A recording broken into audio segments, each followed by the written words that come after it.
Hello, friends and families. Welcome to the EDUCA DPS podcast, where we inform families and connect communities. My name is Javier Ibarra, your host of the English EDUCA podcast. And today's topic is back to school strategies for students and parents. Today we have our guest, Jason Nungary. Jason, how are you today? Good, how about yourself? Good. It's great to have you on the show, first time on the show. And so we're going to be real easy with you here. I'm going to ask you a real tough question. What did you study, and what is the most gratifying experience of that your education has given you to date? Yeah, great question. First and foremost, congrats on your Emmy. Oh, thank you. Yeah, this is pretty sweet. We're pretty excited about it here at DPS. This is the first Emmy that a school district has won in like 5 years. Wow. Yeah. Hopefully back-to-back Emmys. Oh, I don't know about that. That's a lot of pressure. Great question. Well, it's what didn't I not study Okay. for my education? So, it began with X-ray tech when I was at community college in Merced. I'm originally from California. Okay. So, and that necessarily didn't speak to me. So then, followed by various different majors, so graphic design, audio engineering, construction, and then I decided on veterinary science. Went into veterinary science, the technical college, got my associates, and then moved forward and actually joined the Army. Wow. For 4 years. Thank you for your service. Thank you. And then I decided to go ahead and move forward with my bachelor's in psychology, and then became a counselor. So then there was a huge shift during the 4 years that you were in the military to really find what you were looking for. Because how long have you been doing this particular job now? So I've been a school counselor for 8 years. I will say it wasn't necessarily it was more so a mindset. So originally when I was in high school, I always wanted to be a school counselor. Mm-hmm. But I found that it took 6 years to do so. Okay. Well, actually 7 years. So, and at that time, I thought that was too long. Right. I wasn't necessarily a fan of thinking the long education run. Yeah. and like being in college for so long. Mm-hmm. So when I was in the military and I was still in college, and I said, I've been in college for the past 6+ years. I don't really have much to show for it. I might as well just go and do what I originally wanted to do. What a great story. And I know that some of the parents that are listening to your story here can relate, because some of their students, I assume, would say, oh, I want to be this, and tomorrow I want to be that, and the next day I want to be something different. And for a parent who grew up, I would say, either boomer, Gen X, or even or older millennial, that would make them nervous. But we're here to tell you that you found your way, and your students might find their way as well. Absolutely. Or will find their way. And I think too, you push yourself to be in that position. I think for me, a challenge for me in college was I was repeating the same courses I was doing in high school. And so I didn't want to do that. So I just went straight for my majors, which typically you don't do until you're like your third year of college. Right. But I wanted it now, and I wanted to see if I loved it. Yeah. And I wanted to try every opportunity in terms of what spoke to me. Right.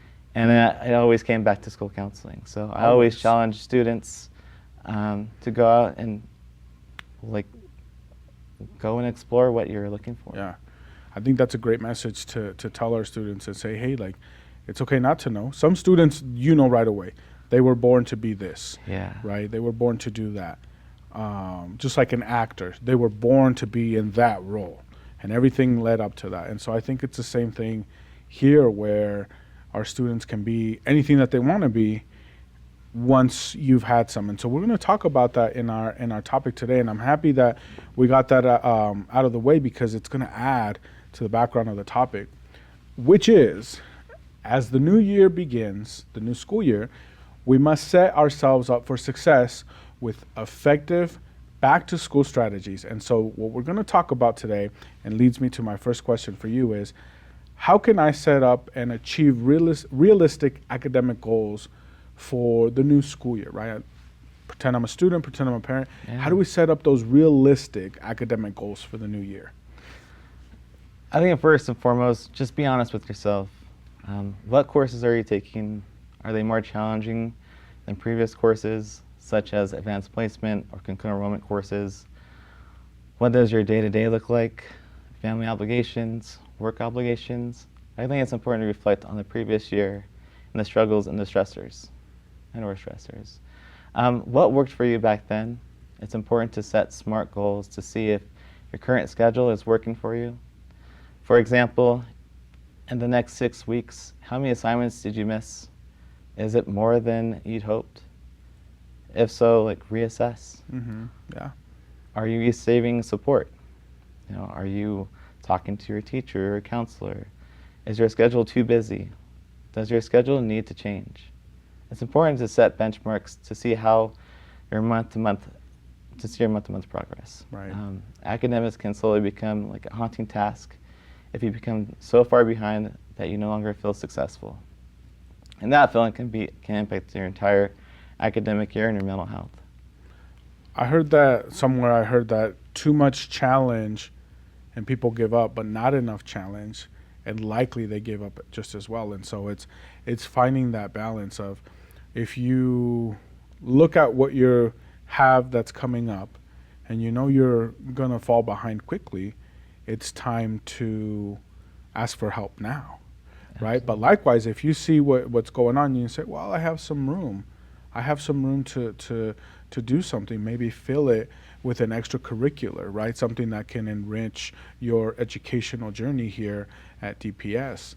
I want to ask, for my next question, what are some tips that you would give for staying motivated and engaged in school, right? This is a topic that it's very easy to just say, hey, just be motivated. Just go out and do it, right? Nike, right? Yeah. But probably should mention we're not sponsored by Nike.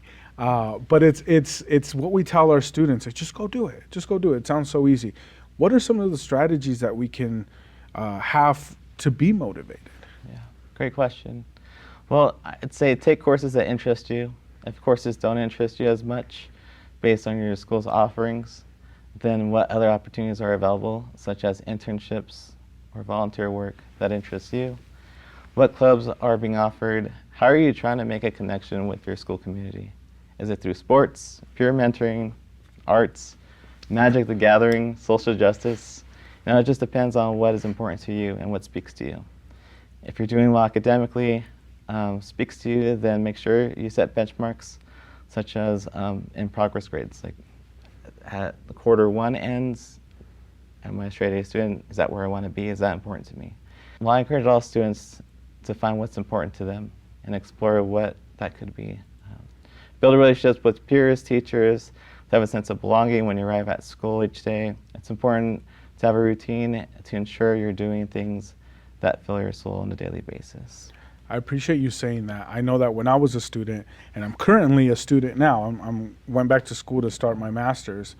And so, thanks. I know that as a student, I'm trying to put myself in our students' shoes, in our parents' shoes, right? And I know that the staying motivated can be daunting, right? Especially all of the societal pressures that we have on our students. But I think it's one foot in front of the other type of mentality, right?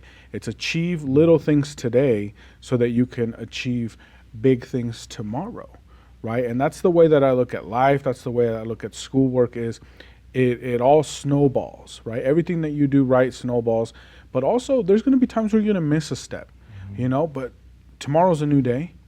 Pick it up, keep going, right? And really understand what your end sight is, what your end goal is, because at the end of the day, we all have, I assume, would be a similar end goal, which is to be successful, to achieve our goals, right? To graduate high school, or if it's for our teachers, is to provide a great educational experience for our students, right? I've been in the classroom, very privileged to be in the classroom because of the job that we have here at DPS, where I get to interact with a lot of teachers and students. And I tell you, that fills up my day when I see a student really achieve or succeed. It's amazing. And if you ask them what keeps them going, it's a community, right? It's not going about it alone. And so I really appreciate you saying that.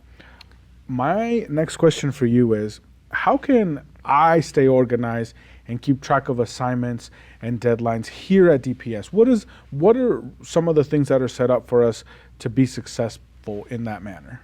Yeah. Well, most schools use Schoology, which is a great platform. This is where courses are housed. This is where teachers load all the content to the courses. If your school doesn't use Schoology, then whichever platform they're using should have a way to keep track of deadlines. In terms of organization, it depends on the individual. If you prefer digital, then use Google Calendar or any other organizational app that's out there. If you prefer writing things down, then absolutely get a planner. There isn't a right way to organize as long as the individual is organizing their day-to-day responsibilities. I think it's important to have like a workspace that is dedicated to your work and keeping it clean so that you're productive as possible. But I also want to go back to what you were mentioning. I always tell students there's like an 80-20 rule that I use. Mm-hmm. If you're 80% of the time happy and 20% where it has those peaks and valleys that you go through, Mm-hmm. then that's pretty great. Yeah, it's pretty But successful, I would if say. if it's not 80-20, then I say always just reassess, because that means you're probably not happy most of the time. I'm glad you said that because, and I'm not a school psychologist and I'm not a school counselor, let's start with that. But from my own experience, I feel that we tend to, the message out there is you always have to be successful, you always have to be happy. And I think that in my personal journey, the times that I've succeeded the most, there's been a lot of, like you said, peaks and valleys, right? Up and down.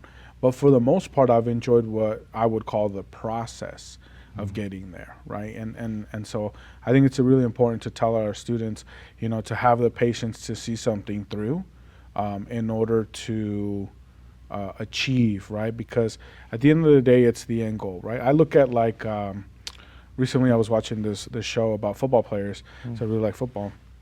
And I didn't know this, but football players do a lot of studying. Because they study the plays and memorize it. There's a lot of numbers involved, a lot of strategy involved. And so they're reading or studying a lot, just as much as they are working out and playing football. And so to me, if I was a young student, I would be like, well, I want to be a football player and I'm pretty good. So why do I need to do good in school? Here's a prime example, is those skills help you. And so, of course, maybe there are a rare few that really enjoy that part. Like, I really enjoy reading plays and really enjoy doing these complicated plays. But I think most folks would say, I really enjoy being out there and playing. But it would benefit you to put in the studying now, to put in that hard work now, so that later you can do what you want, right? So I think that's kind of the message that I took from that show, and that I apply it to my own experience, and that I like to share with our students, right? Yeah. It's the same thing. Everyone goes, oh, well, I want to be very rich. Yeah. You know, I want to be super duper rich. Well, you know, there's a lot of responsibility with that. You have to manage your money. You have to be good with money. Like, there's a lot of work that goes with it. Oh, I want to be a CEO. CEOs work 60 to 80 hours. Absolutely. You know, and so it's about perspective that we share with our students, and I think that it's been received very positively.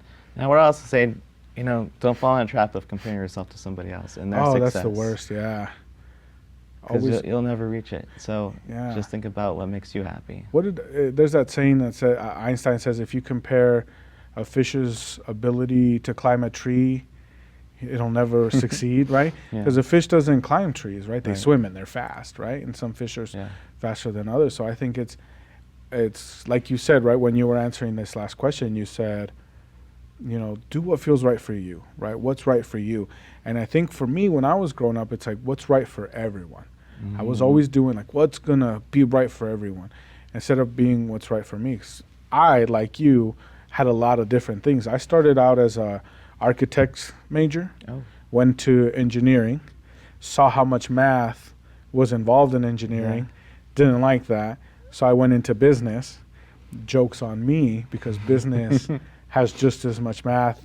I always joke with people and say, well, do you like calculus? No. I was like, imagine it as a word problem. That's what business was. Everything was calculus, but it was a word problem. How many sheep are you going to sell? You're a farmer. How many sheep do you need to do this? And complicated equations. And so it's different. It's a journey, right? But I enjoy what we do now. My next question for you is, what are some effective time management strategies for balancing schoolwork, extracurricular activities, part-time work, and other responsibilities? I know for myself, I'm very interested to hear what you have to say here, because when I was in high school, I did all of that. Yeah, I think the word no is helpful.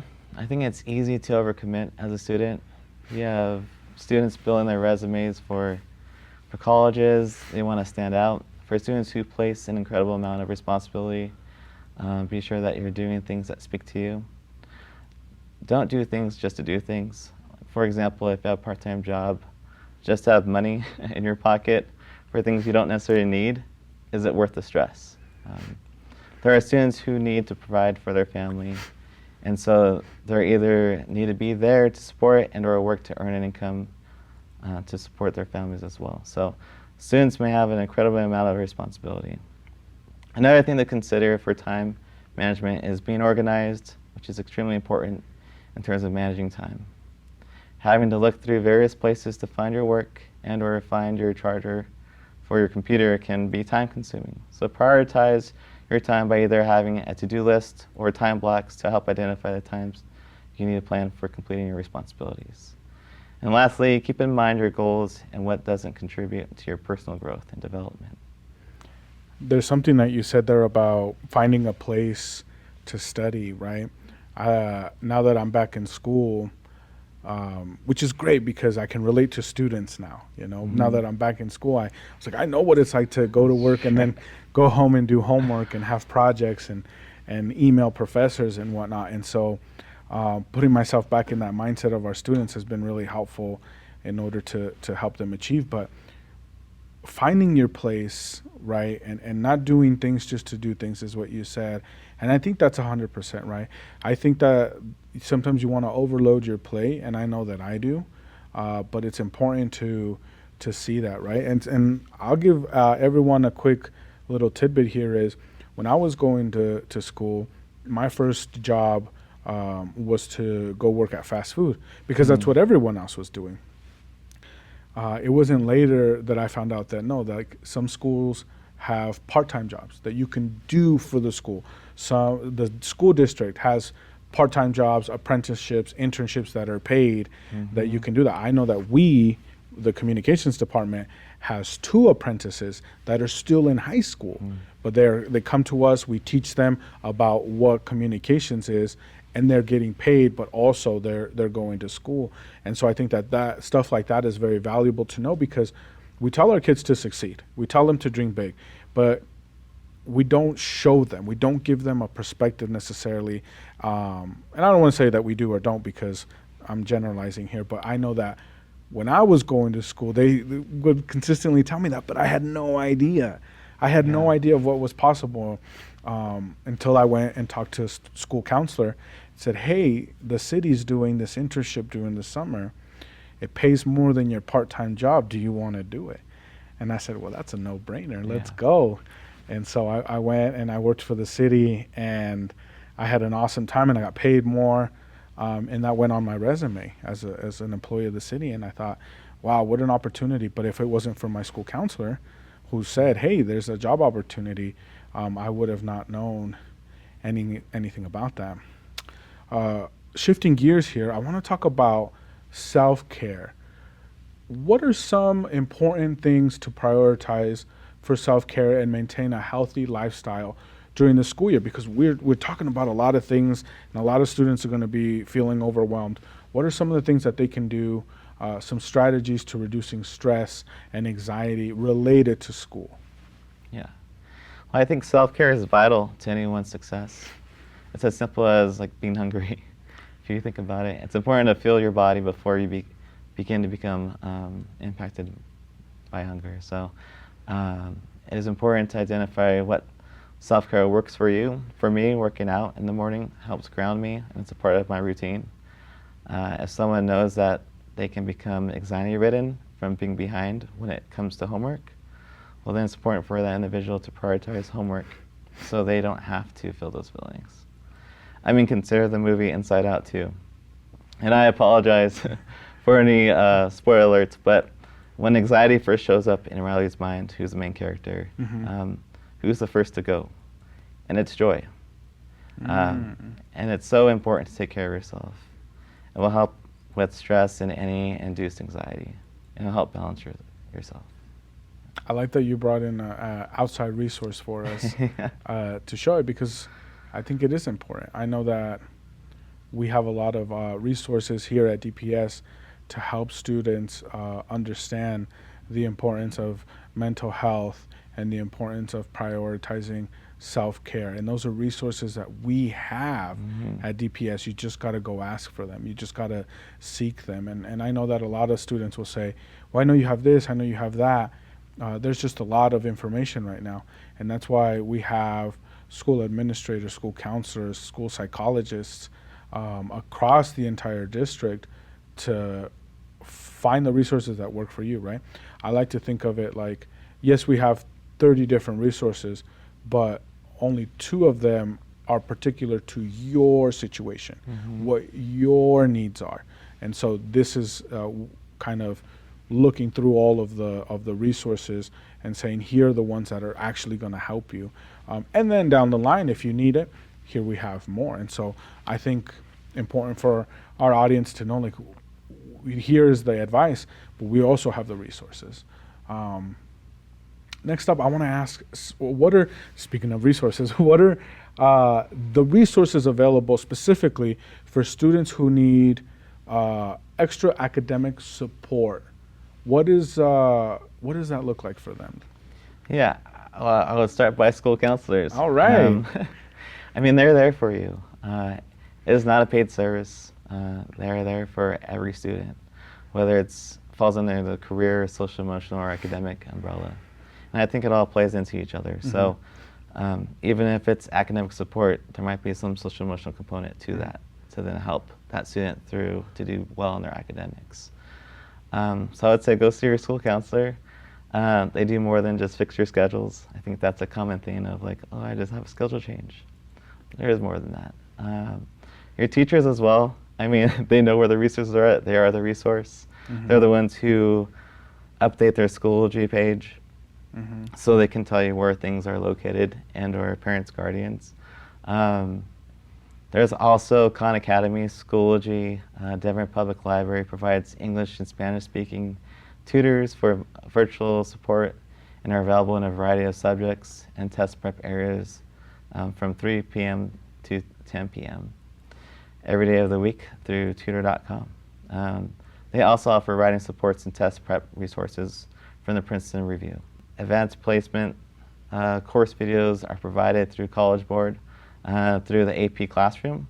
That is free for students to look at previous exams and daily videos to support them through their AP journey and studying for that exam.